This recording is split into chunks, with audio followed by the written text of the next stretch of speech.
kind of talk really briefly about some of those improvements to the way Hasura uses memory that have landed in the last couple weeks. Yeah, first a little background. As many of you know, the Hasura backend is written in the functional programming language called Haskell.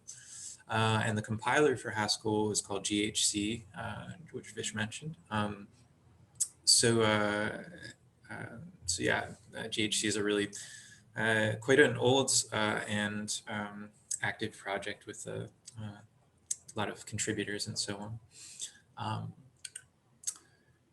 And also as some of you who read our blog closely might have already heard, in the last few months we've been collaborating with and sort of partnering with Well-Typed, who are a Haskell consultancy company, and the employees of Well-Typed comprise like many of the core maintainers and contributors to GHC. So they really bring like a very deep level of expertise into the internals of the compiler and the GHC runtime.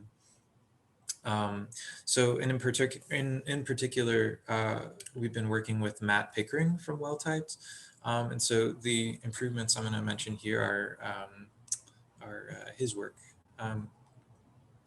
So yeah, most of the work in the last few months in this collaboration has been like directed towards improvements to tooling. So in particular, extending GHC and the runtime to support full heap snapshots of code that's in production. So this is like a really powerful tool for us. And it also supports some really kind of powerful analysis passes that we can make over those heap snapshots.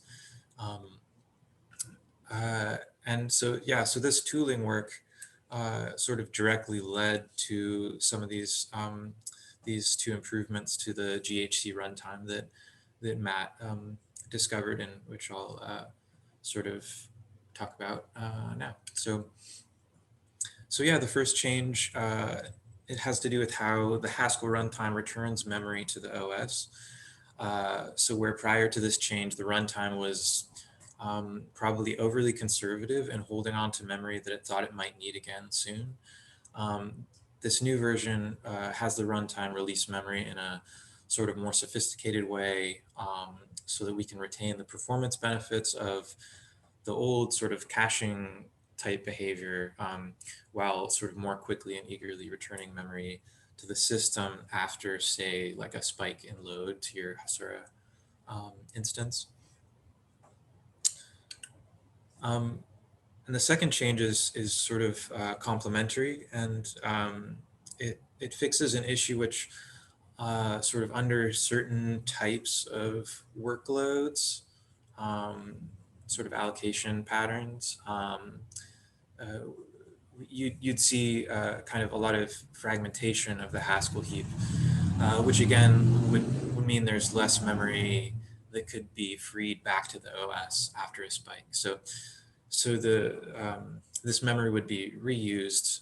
Previously, it would be reused by Hasura, by the GHC runtime, but it would sort of have the effect of sort of memory usage looking sticky, kind of depending on the particular workload. So yeah, as of the latest 2.0 alpha release candidate, we're running with these changes in our CI. So users of our Docker images can expect to see